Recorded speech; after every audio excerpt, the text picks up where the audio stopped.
Well, we didn't finish our stories about Karl. Because we do have a few more. There's a story about Karl and his red plaid vest. Now, Karl had a red plaid shirt that he decided to cut into a vest that he wore almost every single day for, 14 years. 15. 15? 18. So one day, Karl, who is coming home from his trusty coffee shop job, Karl has always had a coffee shop job, which is good for us who need to make flyers. Well, except for when he was the bouncer at Jacques. That was an exciting turn of events for Karl. All right, okay, come on. Let's just envision this. Hey, excuse me, I hate to bother you, but do you think maybe you could step outside for a minute because I think you're being kind of disruptive to the patrons. Karl, what did you do as a bouncer? That's not even... All right, so anyway, so Karl's on the bus, leaving his coffee shop job, and the cops get on the bus. The cops are looking for a bank robber.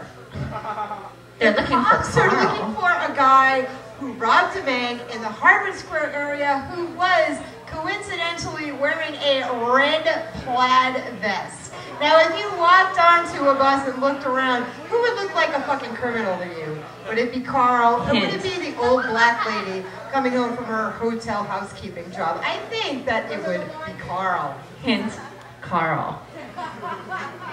Just in case you weren't paying attention, Karl. So I have a bunny. A few people know that I have a bunny. And the reason I have a bunny is because me and my friends and also ex-boyfriend Al Dederick, we had a long-running joke. I have no idea how this joke came around. But when I lived with Karl, we decided that it would be really, really funny if I had a rabbit who would... Tastes like chicken. Who is named Mr. Peepers. And Karl would be sitting in his armchair and Mr. Peepers would hop over and pee on Karl's leg and we would go, "Oh, Mr. Peepers."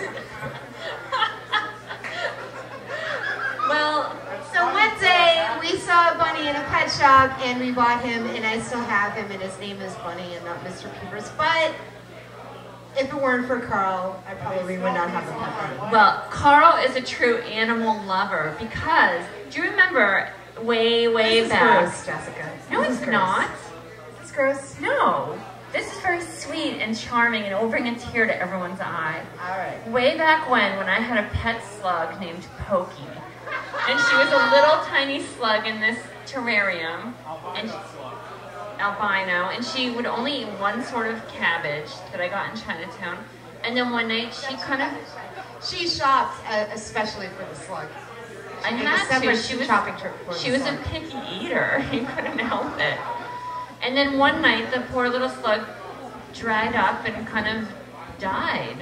And we felt very sad, so we had a funeral procession.